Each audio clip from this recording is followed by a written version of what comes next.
Hello, my name is Agatha and this is your monthly astrological forecast. This is a very generalized reading. If you'd like a private consultation with me, a tarot or astrology consultation, please go to my services page, the link is below, and see my rates. Then, if you'd like to work with me, just send an email to duniazad@gmail.com. Also, you can support me through my Patreon page, the link is also below. Before going to the reading, I'd like to tell you that I have a newsletter, and if you subscribe, you can win my monthly free tarot reading. The link is www.tinyletter.com/duniazad. The link is also below. All my readings are written by me. There is no software readings, okay? So, Gemini, let's see how March will be for you. This is your astrological forecast. In March, there's two eclipses. There's the solar eclipse at 18 degrees and 56 minutes of Pisces in the 9th of March 2016, and then the lunar eclipse at 3 degrees and 17 minutes of Libra at on the 23rd of March 2016. So, in your case Gemini, the solar eclipse, which denotes a new beginning in your life, is going to happen in your 10th house. So it's a new beginning. However, because it's a solar eclipse, this new beginning will translate for the next 6 months of your life in the area in the area where the eclipse happens, which in your case it's the 10th house. It's the house of the career or the vocation, the house of our social reputation, the way we are seen by others. In this solar eclipse is conjunct the South Node. Wherever the South Node goes when it transits, it speaks of things we need to let go. So this eclipse speaks of two different things you need to let go and a new way of life for you. So there's something that will go out most definitely in your life so that a new life can be born.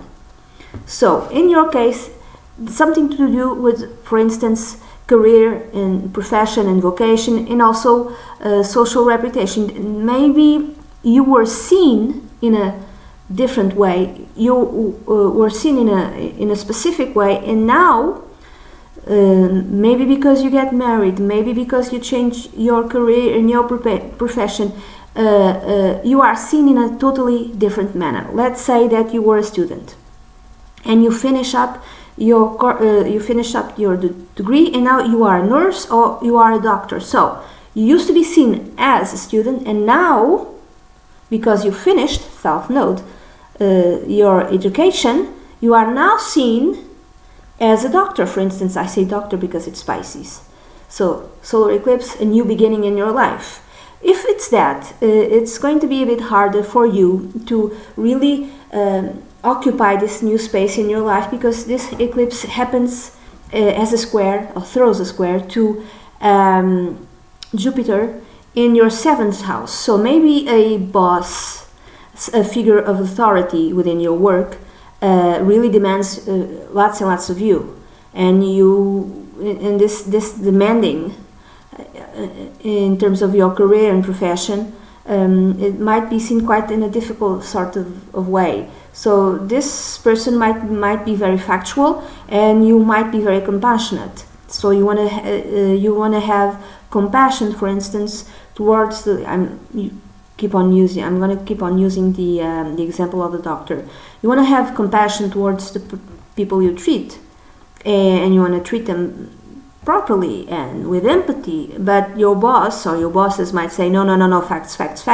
You're using too much resources from the hospital. You don't need to do 7 exams. 2 are enough. 1 exam is sufficient, and you feel that pressure. Okay, it could be that. For instance, another example would be, because Pisces is also an artistic sort of sign, you don't want to be a doctor, and there's a very big change in your vocation. So being a doctor means nothing to me. Oh my God, I want to lead a more spiritual life. For instance, I want to go to India and meditate.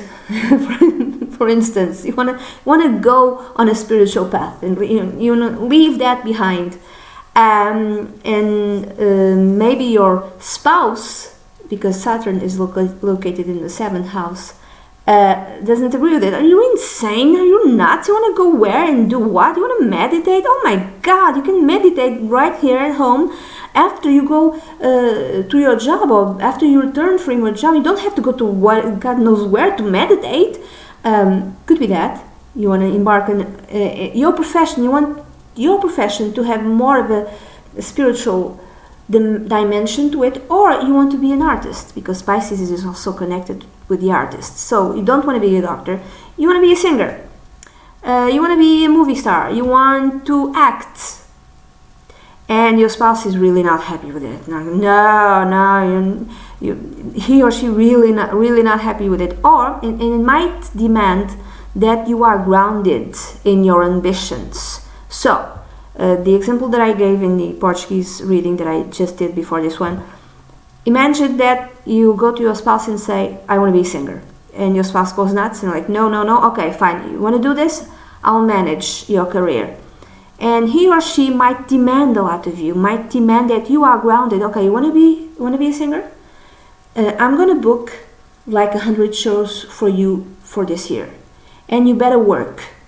So there might be like a conflict between your dreams and illusions and wishes and the reality of making those wishes come true, and the reality that makes those wishes come true always founded in work, in hard work, and that might be difficult for you. So that could be that. Another way of viewing this could be, let's say you are already a pop star, for instance, but you marry someone who is really conservative. For instance, I'm going to use the example of Janet Jackson. She's a pop star, she married someone, and oops. And ever since she married this new person, she dresses in a different way, and even in her shows, she's like all covered up.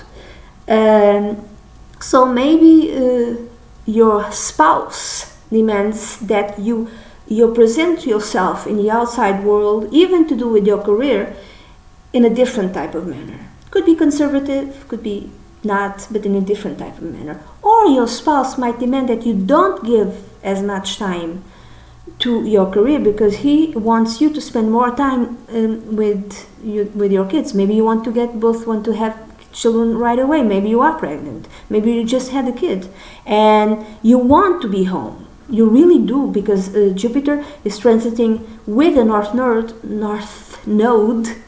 Your fourth house means your home, your domestic environment, your house. You want to be in your house, in your home, snuggled up, because you feel happy there. You really feel happy there. I'm thinking you're feeling happy there because you just married and because maybe you just had a kid. So maybe your spouse wants you to spend more time with your kid and give less time to your career and your profession, and that's kind of difficult for you, but it's at the same time it's a wish that you want, that you also have. And then Gemini, the